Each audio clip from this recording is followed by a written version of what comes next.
Nous allons étudier le Daf Ain Bet dans Masechet Nedarim. Rapidement, nous rappelons ce que l'on avait vu dans le Daf Ain Aleph. On a vu un enseignement de Shmuel qui s'avérait être finalement l'avis de Beth Hillel, qui disait que non seulement lorsqu'un mari réépousé dans la journée du divorce, qui normalement ne devrait pas se faire, mais qui se fait, eh bien un nouveau mari peut annuler les vœux qui ont été faits le matin même par cette femme-là qui était mariée avec un autre homme. Mais, nous disait Shmuel, mais dans le cas où le premier mari a entendu le Neder, et donc il a pris plus ou moins possession de ce droit d'annulation, eh bien le nouveau mari, dans la journée, peut toujours annuler avec le père ce Neder, et on a vu que c'est une marloquette avec Beth Shammai, que selon Beth Shammai, il n'y a que le père qui a ce droit-là, le droit n'est pas redonné au nouveau mari. On avait vu également une autre marloquette qu'on avait déjà vu précédemment il y a quelques dapim, entre Beth Hillel et Beth Shammai, une marloquette sur une halakha qui était liée à une différence foncière de compréhension sur le principe de Mefirin Nedarea, que le père et le mari annulent en association le Neder de la fille. Est-ce que chacun possède 50% des parts du Neder, mais qui sont complètement séparées, ce qui fait que l'annulation de chacun n'a pas finalement de nafkamina, d'incidence sur la partie de l'autre? Ou est-ce que finalement chacun enlève une partie de la force du Neder, mais du Neder entier, et donc il y a une incidence? Et on avait dit, la nafkamina, c'est dans le cas où après annulation de l'un des deux, l'autre décède. Après l'annulation du père, le mari décède. Normalement, lorsque le mari décède, eh bien, le pouvoir du mari se transmet après au père. Donc selon Beth Shammai, comme on pense que l'annulation de chacun n'a pas d'incidence sur la partie de l'autre, eh bien l'annulation du père n'a pas affaibli la partie du mari, et donc la partie du mari peut se transmettre après son décès à son beau-père, au père de la fille, alors que selon Beth Hillel, on dit Miklash Kalish, on dit que le vœu a été affaibli, chacun affaiblit le vœu en entier, et donc puisqu'il affaiblit tout le Neder, il affaiblit la partie du mari, cette partie du mari, ce droit du mari, étant affaibli, ne peut plus être transmise après la mort du mari. On était resté à la fin de la Gemara sur une chaîne intéressante. Est-ce que lorsqu'un mari divorce, est-ce que le divorce qu'un homme donne à une femme, eh bien, est considéré comme un acte de validation du Neder, ou comme un acte neutre, nishtika, un silence? On avait dit qu'à la base, on comprend mieux le fait de dire que ce soit un silence. Pourquoi? Parce que normalement, un Neder est validé ou annulé que si le comportement ou la phrase du mari, eh bien, est en rapport direct avec le Neder. S'il dit le Neder est validé, s'il dit le Neder est annulé, ou qu'il ne dit rien, on peut comprendre à ce moment-là que le Neder soit validé ou pas. Mais lorsque l'action qu'il fait a priori rien à voir avec le Neder, normalement on devrait dire que le fait de donner un get, comme le fait de faire n'importe quelle action, eh bien, est neutre par rapport au Neder. Pourquoi ici on se pose la question? C'est parce que le fait de donner un get, finalement, va provoquer que cette femme-là va passer la journée donc divorcée, puisqu'à partir du maintenant, cet homme ne sera plus son mari, eh bien il ne pourra plus à l'avenir annuler son get, donc il est en train, finalement, de préparer de manière active par ce get une situation dans laquelle passivement il va valider le get. La question ici, c'est puisque ici il est en train de préparer une situation qui fait que passivement il va la confirmer, est-ce que ce get là en lui-même est une confirmation finalement du get de manière active? Alors la Gemara avait posé la question, quel était finalement le cas où on allait avoir une incidence halachique? Dans quel cas? Dans le cas justement où il la réépouse dans la journée. Est-ce que quoi qu'il arrive, cette femme-là, s'il la divorce et qu'il reste divorcé avec elle, quoi qu'il arrive, que ce soit au moment du get à 14h ou le soir à 22h au moment de la tombée de la nuit, ce neder il sera validé.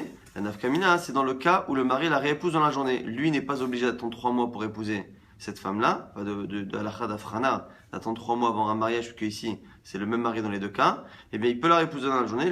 Lorsqu'il la réépouse, si on part du principe que le get est un acte neutre par rapport au neder, eh bien finalement il n'a jamais ni confirmé, ni validé, ni annulé le get, et donc le neder, et donc du coup maintenant qu'il la réépouse et qu'il lui reste quelques heures avant la tombée de la nuit, il peut annuler le neder. Si par contre on estime que le fait d'avoir donné un get est une akama, est une confirmation du neder, et bien même si lui-même la réépouse dans la journée, il ne pourra pas annuler. Et la Gemara ici va tenter de résoudre cette question. On commence le daf Ain Bet, Tashma, par une tentative de réponse par une braïta. Et Matai Amo met à Baal, Nitrokna Reshut La'av. Une braïta qu'on a étudié aussi il y a quelques dapim, qui nous cite les cas où le droit que le mari avait d'annuler sont transférés au mari. Ce qui veut dire que, au père, je veux dire. Et donc ici, on parle des cas à chaque fois où le mari n'a pas validé. Si le mari a validé avant de mourir, eh bien, même si dans la journée du Neder, il décède, eh bien, ce droit-là ne peut plus se transmettre puisqu'il a validé le Neder. Donc là, on va citer tous les cas où le Neder n'est pas validé. Donc tous les cas où le comportement du mari, eh bien, est neutre. Et on verra qu'ici, on ne va pas citer le cas du guet. La Gemara dira que de là, on voit que le guet n'est pas neutre. Lorsque le mari n'a rien entendu. Premier cas neutre, le mari n'a rien entendu. Oshama VFR, ou que le mari a entendu le Neder, qu'il l'a annulé, mais comme il va mourir, son annulation va disparaître. Oshama Veshatak, ou Medbo Bayom, ou qu'il a entendu le Neder, qu'il s'est tué, mais qu'il est décédé dans la journée. Et on ne dit pas, on ne parle pas d'un autre cas où on devrait dire que c'est neutre, c'est le cas où il a divorcé dans la journée. Et si tu me dis que, si tu voulais penser que le guet est considéré comme étant neutre par rapport au neder, l'itnenami, oshama vegiresh, on aurait dû enseigner aussi non seulement le cas où il meurt dans la journée, mais dans le cas où il a entendu et qu'il a divorcé, et que donc du coup il est séparé, on fait nitrokna, on devrait transmettre le droit au père. Midelo, taneachi, puisqu'on n'a pas enseigné, shma mina geroshin kakamadamu. De là tu apprends que le get n'est pas considéré comme étant quelque chose de neutre, mais considéré à l'inverse comme étant une validation. Donc ça, c'est la tentative de preuve de l'agma, puisque lorsque la Braïta nous cite tous les cas où on va transférer le droit au père, on ne cite pas le cas où il y a séparation, non pas par le décès, mais par le divorce, alors que normalement ça doit être le cas si c'était neutre. On voit de là qu'en fait, il n'y a pas de transmission du droit du mari au père lorsqu'il y a un divorce, sûrement parce que le divorce est considéré comme étant une validation du get et du neder. Lorsqu'il y a une validation, il n'y a pas de possibilité après de transférer le droit initial. L'agma dit tu ne peux pas déduire de cela. Pourquoi? Parce que cette même braïta, à la fin, elle énumère tous les cas où par contre, ça ne marche pas. Et dans les cas où ça ne marche pas, on voit qu'on ne cite pas non plus le cas du get. Et donc on est obligé de dire finalement que pour une raison X ou Y, le get est une situation qui est absente de cette braïta et qu'on ne peut finalement ni déduire de son absence du début qu'elle est présente à la fin, puisque finalement elle est absente à la fin, et de l'absence qu'elle est à la fin, on ne peut pas non plus déduire qu'elle serait présente dans le cas du début. Finalement les deux cas sont cités, à la fois les cas où il y a après transmission et donc que les actes du mari sont neutres, à la fois les cas où il n'y a pas de transmission, donc où les actes du mari sont considérés comme une validation, et au final, on ne compte le get ni dans les validations, ni dans les actes neutres, et donc du coup on ne peut rien déduire de cette braïta. Et Masefa, regarde la fin de la braïta.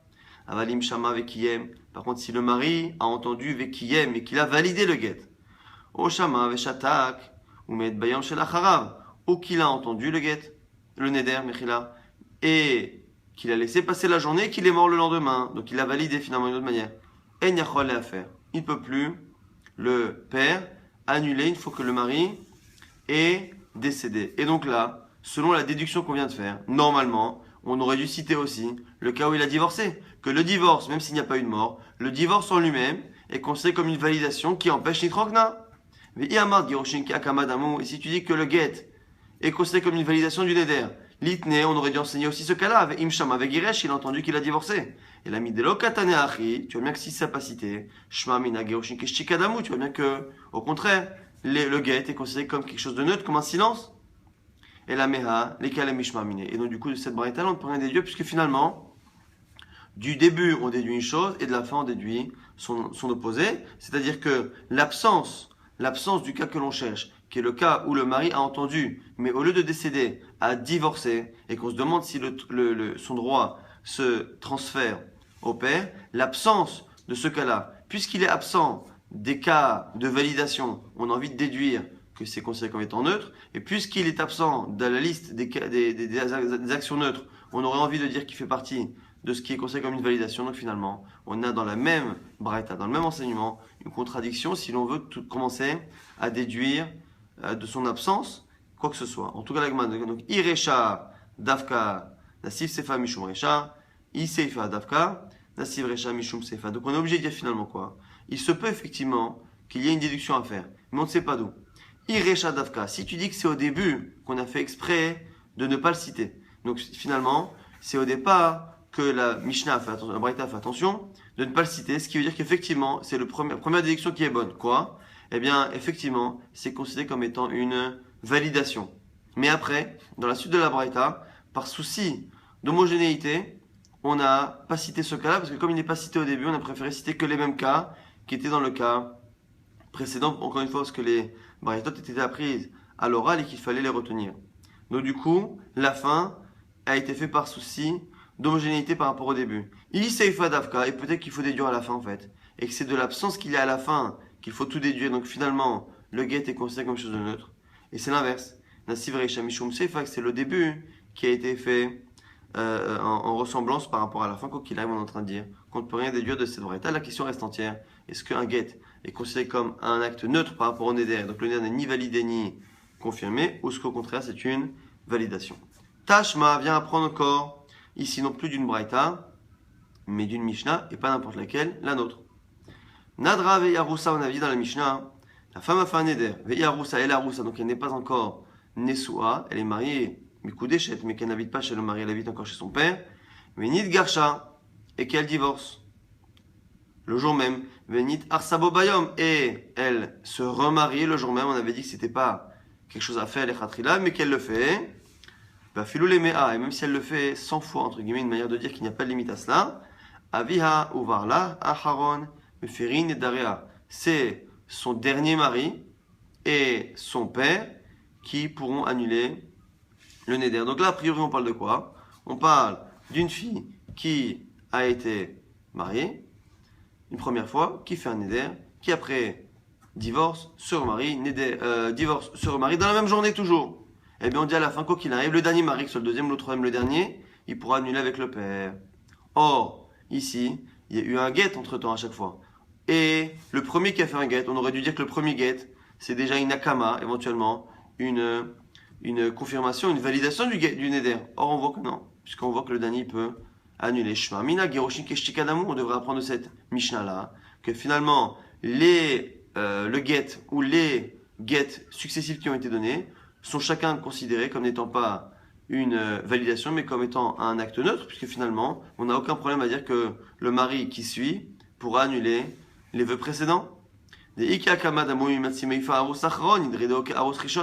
que sinon, comment expliquer que les prochains maris puissent annuler un vœu qui a été validé par les maris précédents par le fait de donner un get?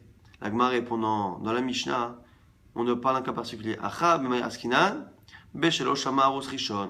Dans notre Mishnah, on parle d'un cas où le premier mari n'a pas entendu le neder. Donc on parle d'un cas où la femme, à 10h du matin, elle a fait un neder. Le mari n'a pas entendu le neder. Donc lorsqu'il a donné le get, on ne peut pas interpréter son get donné à midi comme étant une validation du neder. Ce qui veut dire que la question reste entière. On peut très bien penser que lorsque le mari est au courant du neder et qu'il donne un get, c'est une validation. Pourquoi? Parce qu'on peut toujours imaginer que comme il sait qu'en donnant le get, de manière normale, il ne pourra pas annuler ce neder-là jusqu'à la tombée de la nuit comme il aurait pu le faire, et bien finalement on peut toujours penser que le get est considéré comme une validation. Simplement, dans le cas de la Mishnah, on parle d'un cas où il n'avait pas entendu. Et si on se rappelle de ce qu'on a dit dans le Daf d'hier, ce qu'avait dit Shmuel, qu'on peut annuler, le second mari peut annuler le neder qui a été entendu par le premier mari, c'était une halakha de Shmuel. C'est pour ça que la Gemara avait dit que Shmuel avait dit, était confirmé par Beth Hillel. Mais on ne parlait pas de la Mishnah. Shmuel disait notre halakha, que lorsqu'il y a un premier mari qui a entendu, mais qu'il n'y a pas de get, qu'il décède, eh bien le second mari peut annuler ce qui a été fait du temps du premier mari. Maintenant, lorsque le premier mari a entendu et qu'il a divorcé, la question reste entière, c'est la question de la Gemara. Et de notre Mishnah n'a pas de preuve, parce que finalement la Mishnah n'était pas exactement le cas de Shmuel. Notre Mishnah parlait effectivement d'un divorce, mais ne parlait pas forcément d'un cas où le premier mari avait entendu. Alors que Shmuel, par contre, qui parlait d'un cas où le mari avait entendu, parlait d'un cas où il n'y avait pas forcément de divorce, mais plutôt le décès du mari. Donc la question, finalement, reste entière. La Gemara, mais objecte, elle dit, Iachi, Maïria Bobayom, Afilulachar, mais Ayamin Ami. La Gemara dit, mais alors pourquoi dans la Mishnah, on a dit Bobayom? On a dit qu'elle s'est remariée plusieurs fois dans la journée, ou une fois elle s'est remariée dans la journée, et c'est la raison pour laquelle le nouveau mari peut annuler. Puisque finalement, le mari n'a pas entendu.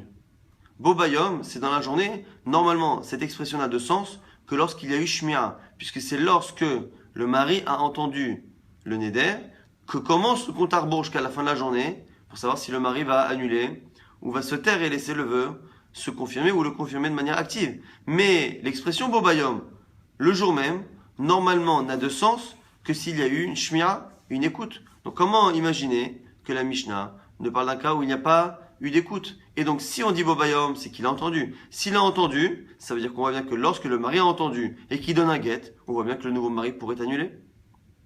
La Gemara répond Keshelo Shama Arus Veshama Av. Non, ici, qui ce qui a entendu? C'est le père.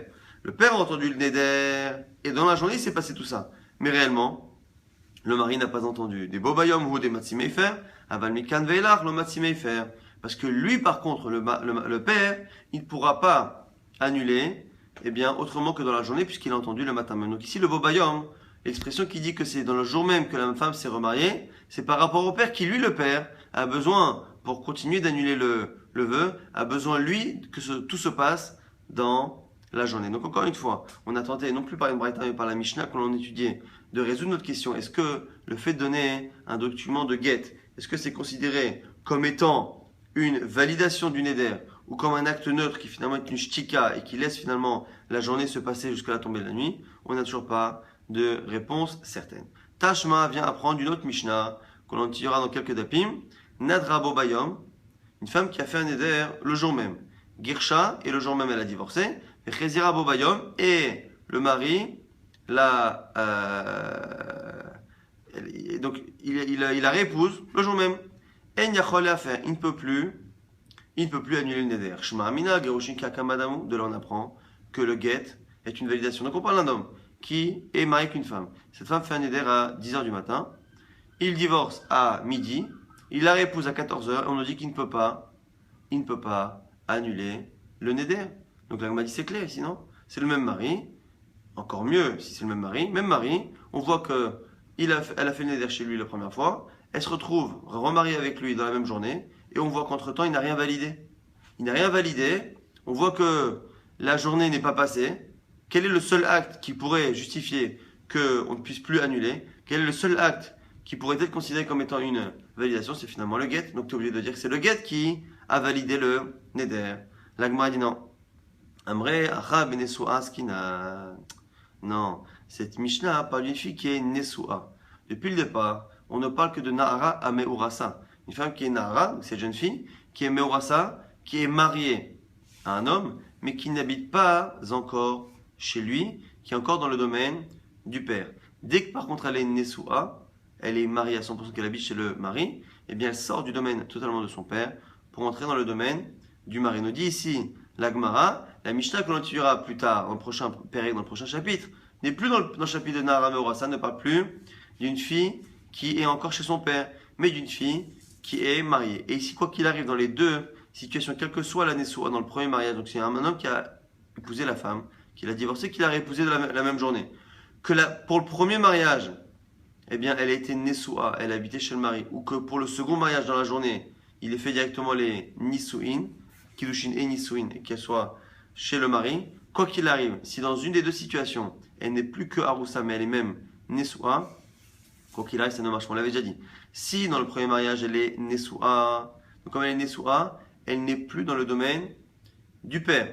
Comme elle n'est plus dans le domaine du père, et bien du coup, il ne pourra pas récupérer le mari, ce droit-là, puisqu'entre-temps, il ne passera pas par le père. Si dans les deuxièmes, Kiddushin, il fait en plus les Nisuin, et bien là encore plus, pareil, puisqu'il n'est plus en association avec le père, puisqu'elle n'est plus Meurasa, elle est Nessoua, puisqu'il n'est plus en association avec le père, il ne peut plus annuler les vœux précédents, puisque le seul cas où on a dit que le mari pouvait annuler des vœux précédents, c'est lorsque Veimayoti les Ish Undare Aleha, lorsqu'elle n'est que Mekou Deshet, Undare Aleha, il peut prendre les vœux précédents, puisqu'il est en association avec le père, qui lui, le père, a toujours été le père de cette fille. Donc tous les nédarim que la fille a fait sont des vœux qui ne sont pas kodmin, qui ne sont pas antérieurs au père. Donc comme il est en association avec un homme, qui est le père, qui n'a jamais de statut de quelqu'un qui vient après le neder, parce qu'il a toujours précédé le neder, dans ce cas-là, il peut annuler le précédent. Mais si elle est née sous maintenant, si un homme, même le même homme, il réépouse cette femme-là, mais qu'il maintenant, il fait la choupa, elle devient née sous eh bien, même les vœux précédents qui ont été faits de son temps à lui, maintenant qu'il la réépouse à nouveau, c'est comme un nouvel homme qui réépouse une femme, et tous les vœux qui sont antérieurs à ce nouveau mariage ne sont pas annulables. Et donc, du coup, encore une fois, on n'a pas de preuve à cette question. Et l'agma finalement s'arrête sur cette question sans avoir de réponse claire. Est-ce que le get, le fait de donner un document de get, est considéré comme une annulation, comme un événement neutre par rapport au neder, donc comme un silence, il ne se passe rien, ou comme une validation? L'agma finalement n'a pas tranché. Nouvelle Mishnah, on tourne la page Aïnbet Amoudbet et nouvelle Mishnah. Derrière Talmidei Chachamim, l'habitude des Talmidei Chachamim ici, la Mishnah nous donne l'habitude des Talmidei Chachamim pour nous dire ce qui est bien en fait de faire, ce que les Talmidei Chachamim évitent que les gens de leur entourage fautent. Et donc du coup ici, ce que faisaient les Talmidei Chachamim est finalement un exemple à suivre si possible. Qu'est-ce qu'ils faisaient? Avant que sa fille, que leur fille sortent de leur domaine, de leur maison, Omer là, il leur disait, Kol nedarim shenadat betor beti, tous les vœux que tu as fait dans ma maison, Aren ou farine sont annulés. Donc ici, on parle d'un Talmid Chacham, comme à l'époque, qu'est-ce qui se passait? On faisait les kiddushin, la femme recevait sa bague ou son argent, elle retournait habiter chez son père, pendant un an où elle préparait son trousseau. Au bout d'un an, on faisait la choupa, la fille quittait la maison de son père pour aller habiter avec son mari. Et c'était à ce moment-là, où le père était prêt à se débarrasser du dernier droit qu'il avait sur les vœux de sa fille. Il dit voilà, à partir de maintenant, tous les vœux que tu as fait précédemment sont annulés. Vrena Baal, pareil pour le mari, lorsque le mari était Talmid Chacham, pareil. Eh bien, avant qu'il rentre dans son domaine, et que finalement, une fois qu'il rentre dans son domaine, il ne pourra plus annuler que les vœux qu'elle fera à nouveau, parce qu'elle va changer de statut. Jusqu'à présent, étant sa haroussa, sa femme qui est que Mekou Déchet, eh bien il avait un pouvoir en plus que lorsqu'il sera marié, dans le sens où il pouvait annuler les vœux qui étaient antérieurs à sa venue dans le mariage. À partir du moment où elle va habiter chez lui, eh bien il ne pourra plus annuler ses vœux antérieurs, mais n'annuler que les vœux après. Donc il est un peu comme le père, le père va finalement perdre un certain pouvoir lorsque sa fille ira chez son mari. Aussi bizarre que ça puisse paraître, le mari aussi, lorsqu'il s'apprête à recevoir sa femme chez lui, va perdre un pouvoir. En quoi? Dans le fait qu'il va perdre l'association qu'il a avec le père. L'association qu'il a avec le père, eh bien, même si elle le limitait dans ses droits par rapport à la quantité, il n'avait que 50% des droits, au final, lui permettait d'avoir un accès à un plus grand nombre de Nedarim, qu'il va perdre une fois que le père va sortir de cette association. Et donc, du coup, c'est la raison pour laquelle le mari, lui aussi, avait l'habitude chez Talmidei Chachamim, avant d'accueillir sa femme à la maison, de dire tous les vœux que tu as fait avant, que je pouvais annuler, je te les annule. Très bien. Mais là, il lui disait, Kol Nedarim, chez Nadar, tout ce que tu as fait précédemment à Shelot, Tikansi, Yerchuti, jusqu'à ce que tu rentres chez moi, Ariel Moufarin, ils sont annulés. Micheti Kanes Yerchuto, il n'a rien à faire, puisque une fois qu'elle rentre chez lui, il ne peut plus les annuler. Très bien. Ça, c'est la Mishnah qui nous dit que finalement, Talmid Chacham, père ou mari, lorsqu'il s'apprête à perdre un certain pouvoir, avait l'habitude d'annuler ses vœux. L'Agma pose une question, qui apparemment au départ est un peu déconnectée de la Mishnah, mais qui va finalement y être connectée, puisqu'on tentera d'utiliser la Mishnah pour justement y répondre. Baï Rabbi Bachama, je leur pose la question. Baal, Maouche et Afer Beloshmira. Un mari, peut-il, et de manière générale c'est aussi même pour le père, mais en tout cas ici le mari, un mari peut-il annuler un neder sans entendre le vœu?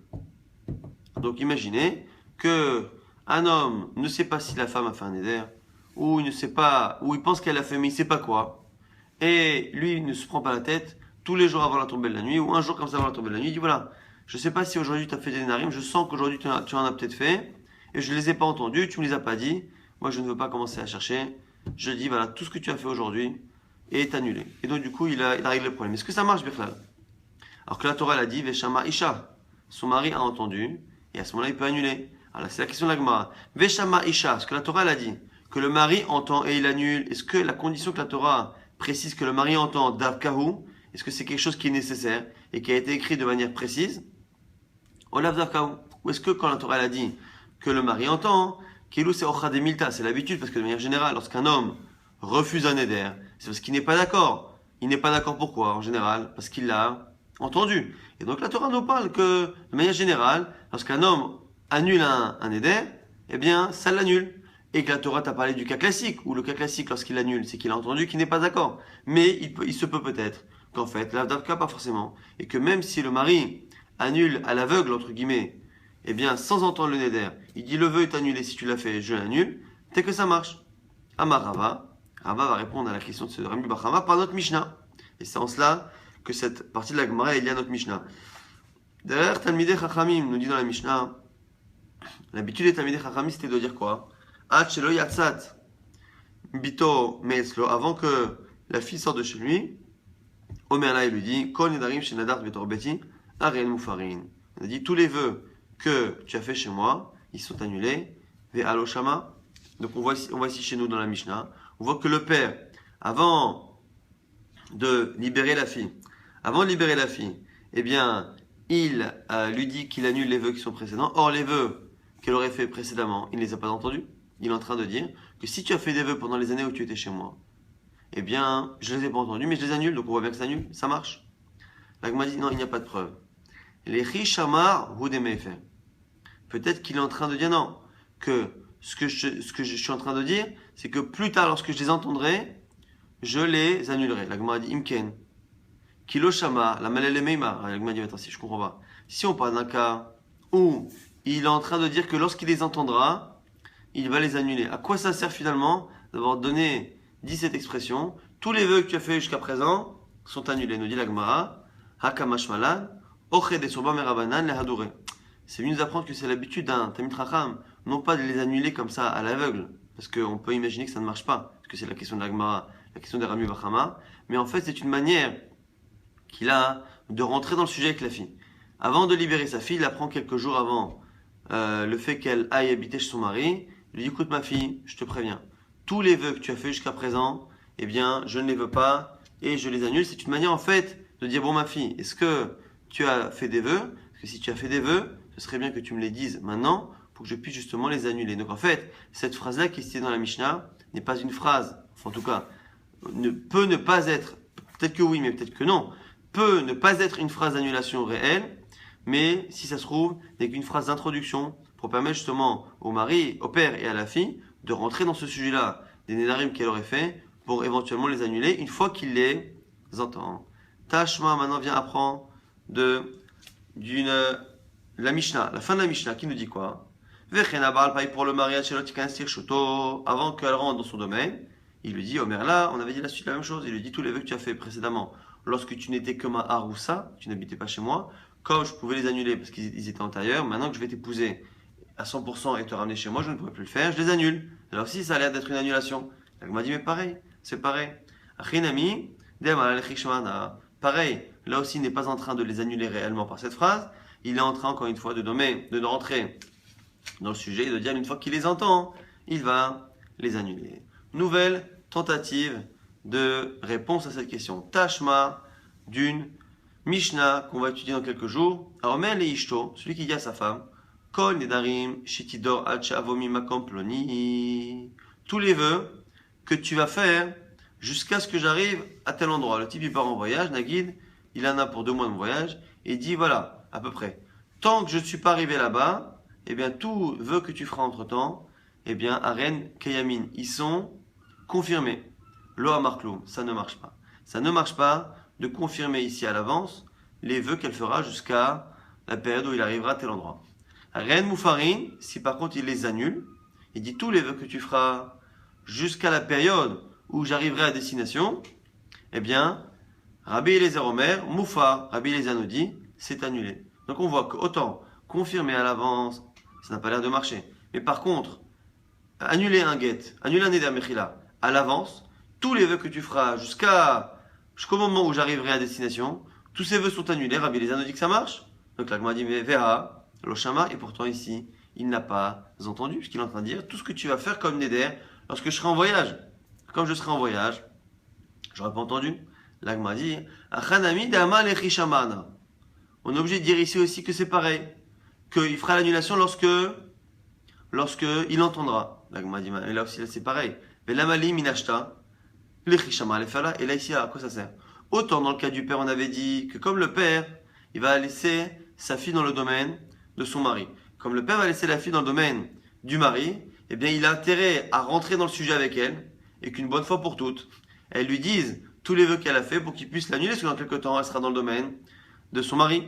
Donc on comprenait finalement que le père parle de Nedarim, même si sa phrase, techniquement au niveau halachique, n'a pas d'incidence, c'était une manière finalement de sortir les vers du nez de sa fille, de faire en sorte qu'elle lui dise les vœux qu'elle avait fait dans le passé.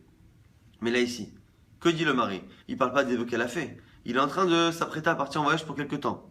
Et il dit, tous les vœux que tu feras à l'avenir pendant que je suis en voyage, donc puisque c'est des vœux qu'elle va faire à l'avenir, on ne peut pas dire que cette phrase-là lui sert à la faire avouer tous les vœux qu'elle a fait dans le passé. Il est en train de lui parler de vœux de l'avenir. Tous les vœux que tu feras dans l'avenir, pendant les quelques temps où je serai en voyage, tous ces vœux-là, je les annule. Et on voit que sur le Rabbi Eliezer, ça marche. Comment ici peut-il annuler des vœux qui seront faits dans l'avenir alors qu'il les a pas entendus? Et ne me dis pas que c'est qu'il veut les annuler lorsqu'il va les entendre. Parce que si c'est ça, ça ne lui sert strictement à rien de lui dire ça à l'avance. La Gemara dit Kassava Dilma Matridna Haisha'ata. Non, peut-être qu'il veut gagner du temps. Ce qui veut dire ici, nous dit la Gemara, qu'en fait, lorsque l'on dit que ici, selon le mari, eh bien, il va annuler lorsque ce sera entendu, c'est pas comme le cas dans le cas du père qu'on a dit précédemment. Le père, non seulement lorsque dans quelque temps, comme elle va se marier, eh bien, même s'il entend le nida, il peut plus annuler. Le mari pourra annuler, parce que finalement, même dans 2 mois, quand il va revenir, sa femme sera toujours sa femme. Ici, qu'est-ce que l'on voit? On voit que finalement, autant la Torah, même si on dit que Veshama Isha, que l'écoute du mari, l'entente du mari du Neder est nécessaire, il se peut qu'elle soit nécessaire au fait que l'annulation marche, mais qu'elle puisse marcher de manière rétroactive. C'est-à-dire, il se peut qu'une personne puisse annuler. La question de l'Agmara, de Rabbi Mahama, c'était est-ce que une personne peut annuler un Neder, un mari peut annuler un Neder sans écouter? Mais avant d'écouter, oui, ça marche. C'est-à-dire que si le mari n'entend jamais le neder, ça ne marchera pas. Mais s'il fait une annulation lundi et qu'il entend le neder 3 jours après, il se peut que l'annulation marche, même si finalement, après l'écoute du neder, il n'a pas réitéré son annulation. Ce qui veut dire qu'en fait, l'annulation, si on dit que Veshama Isha, que l'écoute que le mari doit avoir du neder, eh bien, est nécessaire, il se peut que ce soit juste une Xerat HaKatuv, une nécessité que la Torah a écrit que le mari entende, mais pas forcément que l'entente, que l'écoute soit avant le moment où il annule. Donc du coup, ce qu'est en train de dire la Gemara, il se peut que cette personne-là finalement, même s'il lui a dit à la femme, tous les vœux que tu feras pendant les prochains mois, je les annule à l'avance, eh bien, même si finalement, on peut toujours imaginer que c'est pas que les vœux seront annulés sans qu'il les entende. Il est en train de dire que les vœux seront annulés lorsqu'il les entendra. Mais peut-être que au lieu, il veut gagner du temps, et au lieu de se dire qu'à chaque fois qu'il entendra un éder, il devra l'annuler dans les 24 heures, dans la journée, il préfère dire voilà, je te préviens, à l'avance, tout ce que tu feras lorsque tu seras seul, je les annule, et ils seront annulés dès le départ, lorsque je les entendrai. Et donc du coup, elle a fait, on va dire, 20 Nédarim pendant cette période-là, et bien chacun, chaque fois qu'il l'entendra un jour, tiens, tu sais, quand tu es parti à une époque, j'ai fait ce Néder de ça. 2 jours après, il dira, tu sais, j'ai aussi fait le Néder de cela. Et bien au moins, il n'aura pas chaque fois à faire l'effort de réfléchir et d'annuler le Néder dans la journée. Et bien, puisqu'il a entendu et qu'à la base, il a déjà annulé, on a toutes les conditions que la Torah demanderait. Et donc du coup, pour l'instant, on n'a toujours pas de preuve que lorsqu'il n'y a pas du tout d'écoute et d'entente du Néder, que la Hafara marche, puisque ici, on peut encore parler d'un cas où le mari ne fera en sorte que l'annulation ne marche que lorsqu'il aura entendu, et la raison pour laquelle il l'a dit à l'avance, parce qu'il a préféré dès le départ préparer toutes ces futures annulations rétroactives de telle sorte à ce que lorsqu'il entend, cela s'annule. Dernière tentative de l'Agmara, Tashma vient apprendre d'une Braïta. Ah mais l'apotropos, celui qui dit un apotropos, donc un homme qui part ici en voyage aussi, et qui nomme ici un apotropos, un tuteur, pour nourrir sa femme avec son argent. Donc il laisse les biens à un tuteur et lui dit tu t'occupes pour nourrir ma femme. Et il lui donne aussi une mission qui est liée au Nedarim. On verra que c'est un problème. Il lui dit aussi Kol Nedarim shenoderet ishti mikan ve'ach avo. Attention, pareil, tous les vœux que ma femme fera jusqu'à ce que je revienne, eh bien, et faire là, tu les annules à ma place. Donc il le nomme Shaliach pour annuler les vœux à sa place. Ve'fer là. Est-ce que ça peut marcher? Nous dit ici le premier avis qui est Rabbi Oshia, nous dit non, la Torah l'a dit. Isha yekimenu ve Isha yeferenu. C'est le mari qui valide un neder. C'est le mari qui annule. Il n'y a pas de shlichut. Autant il y a shlichut de manière générale, on peut nommer quelqu'un pour faire quelque chose pour nous, mais il y a des choses qui ne peuvent pas être remplacées. Le mari ne peut pas être remplacé par quelqu'un d'autre. Livré Rabbi Oshia, c'est la vie de Rabbi Oshia. Amalo Rabbi Yonatan nous dit, Matsinu bechol Torah kula shlochok shalom kimoto. Rabbi Yonatan, mais qu'est-ce que tu racontes? Tout ce qui est marqué, tout ce qui est possible dans la Torah peut être fait par un remplaçant. Même épouser une femme. En Maseret Kiddushin, on le voit à plusieurs reprises. Épouser une femme, on peut envoyer quelqu'un, donner une bague et dire à une femme qu'elle est mariée à nous-mêmes si on envoie quelqu'un à notre place. Donc on a ici une marloquette. Est-ce que le principe que l'on voit dans toute la Torah, qui dit qu'on peut nommer quelqu'un pour nous remplacer, est-ce que ça marche aussi dans le mariage? Est-ce que ça marche aussi dans le neder ou pas? Qu'est-ce que l'on voit ici en tout cas? Même Rabbi Yoshia, qui a l'air de dire que ça ne marche pas ici la shlichut de nommer quelqu'un, il a l'air de dire que ça ne marche pas à cause de quoi? À cause d'une phrase de la Torah qui aurait dit que exceptionnellement, shaliach, kemoto, ça ne marche pas, on ne peut pas nommer un envoyé. Pourquoi est-ce que c'est marqué Isha hekimenu, Isha yeferenu? Ici exceptionnellement, c'est le mari qui fait, c'est le mari qui annule, c'est le mari qui valide. Aval de couler alma shlocho shaladam kemoto, ve'alosh me'ale. Mais si c'était ce problème-là, si on enlevait ces mots de la Torah, ça allait d'être ici, que ça n'a pas l'air de poser de problème ni à Rabbi Oshia, ni à Rabbi Yonatan. On n'a pas l'air de poser le problème que le mari n'a pas entendu le neder. Donc ici, ça a l'air d'être une preuve pour l'instant. On verra dans la suite de la Gemara si la Gemara accepte cette preuve. Ça a l'air d'être pour l'instant que ici, on ne se pose que le problème de la shlichut. Est-ce qu'on peut nommer quelqu'un à sa place, mais le fait que le mari n'entende pas, le neder n'a pas l'air de poser de problème. On récapitule très rapidement ce qu'on a vu dans le DAF. Finalement, on a vu deux grandes questions. Première question qui était la suite du DAF d'hier, qui était est-ce que finalement, lorsqu'un homme donne un guet à sa femme, est-ce que ce guet est neutre par rapport au neder qu'elle a fait dans la journée, ou est-ce que c'est une validation de ce neder?